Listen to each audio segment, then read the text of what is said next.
이제 여기 서울이니까 대부분 구청장들이 공공관리자가 되고요. 그다음에 이제 여기서 이제 오해를 하시는 분들이 많은 게 이 공공관리제나 이 공공관리제도가 도입이 되거나 적용을 받으면 SH공사나 LH공사, 이제 LH공사는 이제 옛날에 주택공사하고 토지공사 합친 거죠. 이 SH공사나 LH공사가 와서 공사를 다 한다. 뭐 이렇게들 이제 잘못 알고 계시는 분들도 많고, 이런 식으로 이제 공공관리제도에 대한 좀 폄하를 하시는 분들이 간혹 계세요. 근데 SH공사나 LH공사가 공사를 하는 건 아닙니다. 네, 공공관리자의 이 구청장이 관내의 정비사업 공공관리제도 적용을 받는 사업장이 많으면 다 하기가 힘들지 않습니까? 그럴 경우에는 공공관리자를 대신해서 SH공사나 LH공사, 신탁, 그 다음에 대한주택부종, 그 다음에 한국감정원에 위탁이 가능합니다. 그러니까 공공관리자의 권한을 위탁이 가능한 거고요. 여기에서 위탁을 했을 때 발생하는 위탁 수수료는 공공관리자가 부담을 합니다. 주민들이 부담하는 거 아닙니다. 그리고 지정 시기는 이제 정비구역 지정 이후에 구청장이 수행 또는 위탁관리자 지정, 이렇게 되어 있습니다. 그러니까 아까 그 표와 똑같습니다. 그러니까 정비구역 지정이 되고 나서 추진위 구성 때까지는 공공의 기금으로, 비용으로 추진위 구성을 하고, 그다음에 사업시행인가 이제 시공사 선정 때까지죠. 이때까지가 이제 공공관리 업무 기간이고요. 이유는 뭐 조합에서 요청하면은 이제 준공하고 청탄 때까지도 이제 공공관리자가 사업을 관리를 해드립니다. 지금 이제 적용 예 이렇게 있는데요. 조합 총회에서 설계자, 시공사 선정하지 않은 구역법 적용 이렇게 돼 있는데, 이게 이제 7월 16일 이전에 추진위원회에서 정비업체를 선정을 했으면 그렇게 선정된 정비업체는 적법하게 인정을 합니다.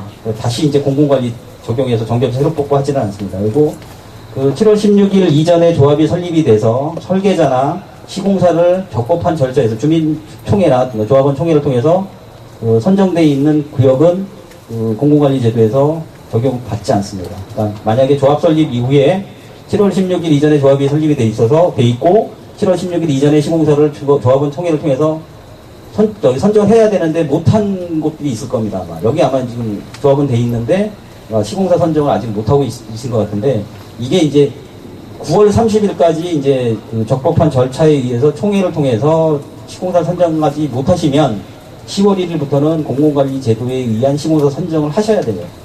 그 전에 하시면 이제 적용에서는 벗어나시겠죠. 자, 말씀드린 이제 비용은 이렇게 지금 공공관리 비용은 이제 단계까지 하고 구청장이 이제 하는데, 서울시가 일부 지원 가능하다고 이렇게 되어 있습니다. 이거는 각 구의 재정 자립도에 따라서 서울시에서 한 70% 정도까지, 30에서 70% 정도까지 자금을 지원을 해야 됩니다. 각 구별로. 이런 내용이고요. 이제 여기서 이제 아까 말씀드린 똑같습니다. 추진위, 운영자금, 설계, 용역, 세입자 대책비, 조합원 이주비 등을 기금을 융자해드리거나, 이제 아까 말씀 도정기금을 융자해드리거나, 민간자금을 융자를 알선해드리고, 이런 것들이 되겠습니다.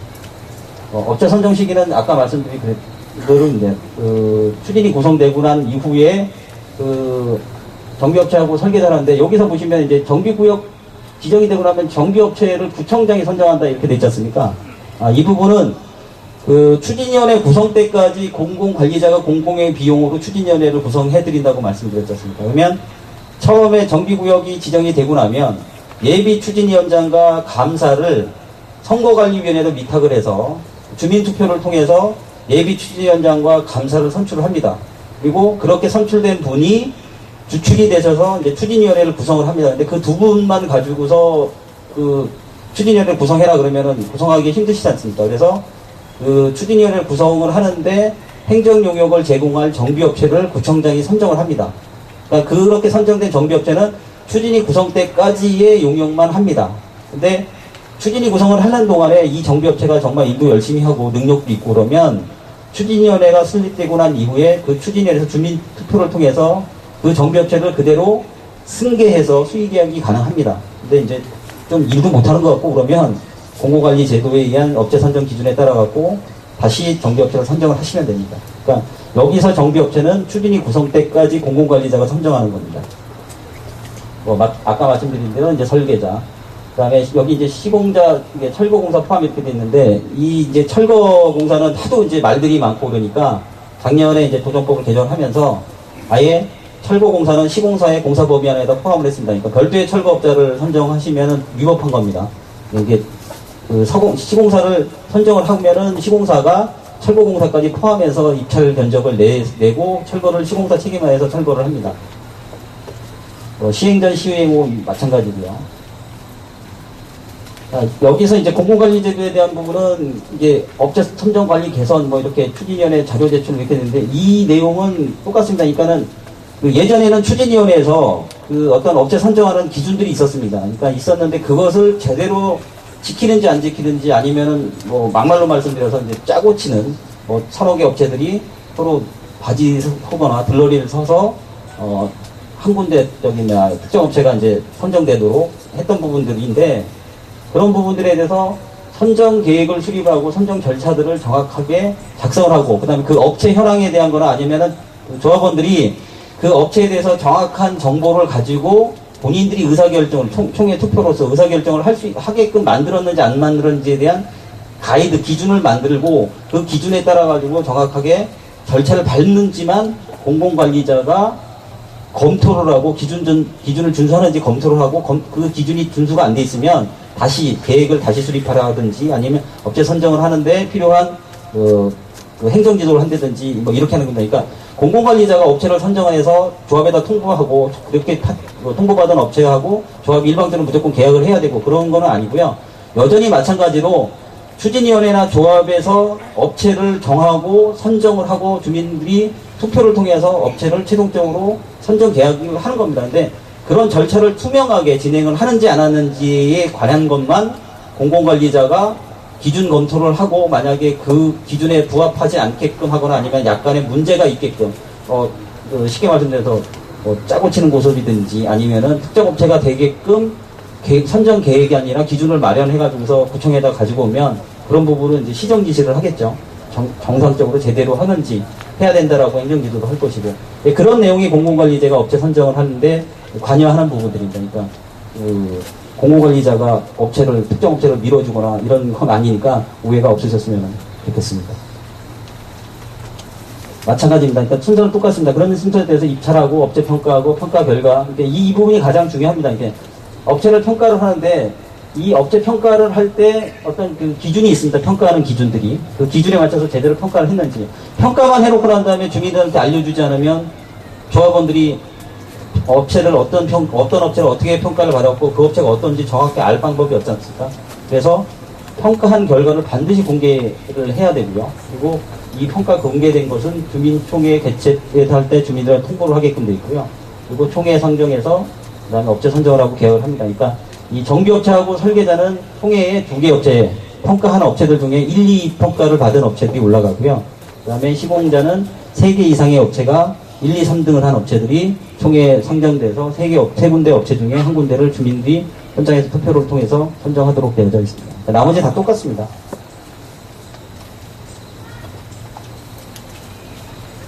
이게 이제 정기업체 선정 기준인데요. 여기 보시면 이제 요금만 이제 설명을 좀 드리겠습니다. 자격심사 1, 2 이렇게 있는데 1은 사업수행 능력하고 가격평가만 하는 거고요. 자격심사 2는 자격심사 1에다가 기술 제한 평가. 그러니까는 단지를 어떻게 만들 것이고 이 아파트를 어떤 식으로 만들어서 좀 특화를 시켜가지고 분양성이라든지 사업성을 높이겠다 이런 제안을 포함해서 심사를 할 수 있는 기준들이 일리가 있습니다. 이 자격심사 2로 하시겠다고 하면 이 자격심사 2 같은 경우는 이 평가를 반드시 공공관리자 평가를 하도록 되어 있습니다. 그러니까 조합에서 평가를 못 하십니다.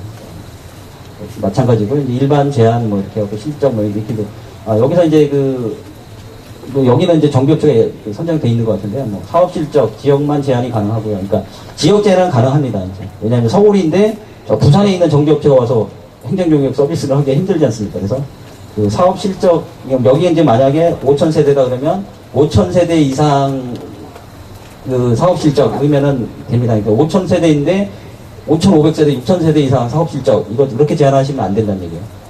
그리고 지역도 제가 말씀드렸는데 이제 사업장에 인접해 있는 지역이나 사업장 관할에 이제 사업 소재지를 본점 소재지를 가지고 있는 업체 이렇게 제한을 할 수 있습니다.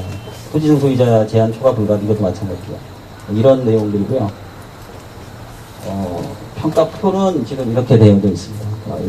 여기는 이제 업체에 관련된 부분이고, 주요 수행 실적, 뭐, 자랑할 만한 수행 실적 3개 정도 기재를 하고요.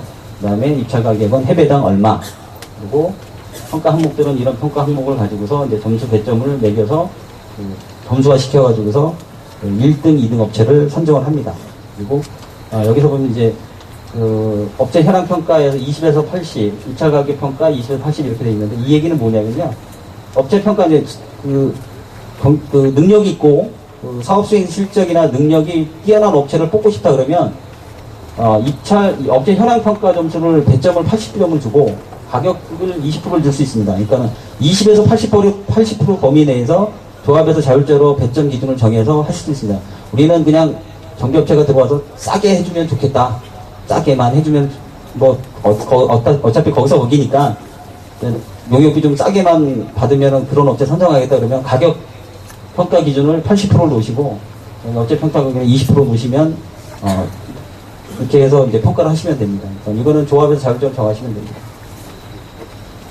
설계자 선정 기준입니다. 설계자 기준도 마찬가지로고요. 이렇게 수행 능력 평가 플러스 가격 평가. 그다음에 설계 경기는 뭐 여러분 현상 설계라는 이름으로 많이 나옵니다. 그러니까 어떤 단지를 어떤 식으로 개발을 하고 어떻게 설계를 할 건지를 이제 그 설계 사무소에서 이제 대략적으로 설계를 뭐 이렇게 그리고 난 이후에 이제 그걸 가지고서 이제 가격적인 요소보다는 어떤 건축 디자인적인 것을 가지고 평가하는 방법인데요. 이렇게 두 가지를 할 수 있습니다. 그건 조합에서 판단하셔가지고 어떻게 이제 설계자를 선정을 할 건지를 결정을 하시면 되고요. 마찬가지로 일반 경쟁은 2군데 이상 입찰돼 제한, 지명 경쟁 이런 절차에 따라 가지고서 하시면 되고요. 이렇게 기준은 이렇게 잡으신 다음에 평가 항목은 마찬가지로 지금 그 선정 기준 고시안이 나와 있는 평가표에 따라 가지고 이렇게 지금 배점을 매겨서 평가를 해서 1위 업체, 2위 업체를 총회 상정하도록 되어 있습니다. 여기는 이제 설계는 이제 정비업체하고 좀 틀려가지고요. 사업수행 능력은 20에서 40%, 그 다음에 입찰 가격 평가는 80에서 60%. 조금 배점 비율이 좀 틀리죠. 요거만 좀 틀리고요. 나머지는 거의 비슷하다고 보시면 됩니다. 그다음에 시공사 선정 기준에 대한 부분은, 이거는 지금 현재 아직까지는 9월까지는 유예되어 있는 상황이니까요. 지금 이제 기존에 좀 나와 있는 내용을 간략하게 정리를 해서 보면, 마찬가지로 이제 국토양보고시 정비사업의 시공사 선정 기준이라는 이 고시 내용이 있습니다. 이 고시 내용에 따라서 시공사 선정을 세분화하고 주제별, 절차별, 업무차별 기준을 작성을 하도록 되어 있고요. 시공사 선정 방법은 마찬가지입니다. 대의원에서, 그러니까 5개 이상의 업체가 들어오고, 그 다음에 대의원에서 3개 이상 업체를 선정해서 총회 상정하도록 되어 있고요. 여러분 잘 아시겠지만, 이제 시공사 선정총회는 제적조합은 과반이 반드시 현장에 참석해서 투표를 통해 가지고 선정하도록 되어 있습니다. 그 다음에 자율적 판단, 이게 비교표 이렇게 되어 있는데요. 이거는 다 마찬가지고요. 평가 기준은 도급 금액이라든지 건설업체 브랜드, 금융비용 대여, 납품요건 이렇게 시공사들이 이제 제시하는 이제 기준들을 가지고서 배점을 하거나 평가표를 만드셔가지고 하시면 되고요. 지금 아까 제가 모두에 말씀드렸듯이 이제 8월 중 시공사 선정 기준 고시 예정 이렇게 되는데, 이제 의회에서 8월 중에 이제 고시안을 만들어서 발표를 할 수도 있고 그런데, 아직은 지금 얘기가 아직 없고요. 이런 가능성은 좀 아직 남아있는 것 같습니다. 발표가 되면 아마 바로 신문에 보도가 될 것이고요. 고시안이 나올 겁니다. 공공관리대에서 이제 업체 선정, 시공사도 마찬가지고 이렇게 돼 있고요. 여기 보시면 이제 대여금, 이율, 상한 조건, 사업비나 이주비, 그 다음에 청산 방법, 이제 분담금 납부 시기 방법, 환급금 지급 시기, 분담금은 이제 여러분들 아시죠? 분담금을 준공 이후에 입주 때 이제 한꺼번에 내시는 방법이 있고, 분양 계약을 조합원 분양하면서 분양 계약할 때 계약금, 중도금, 잔금 이런 식으로 내시는 방법도 있고요. 이건 시공사에서 다양한 게 이제 제시를 할 겁니다. 그리고 이제 특함이 대한 이제 설계도세 이외의 내용인데, 이런 것들이 이제 아마 시공사들이 다른 경쟁사들과 차별화시키는 이제 전략이 될 건데요. 단지를 어떻게 개발하고 어떻게 특화시킬 것인지, 이런 다양한 제안을 받으면 이것도 이제 좀 평가 항목에다 집어넣어서 시공사들이 객관적으로 좀 평가할 수 있게끔 이렇게 표를 작성을 합니다.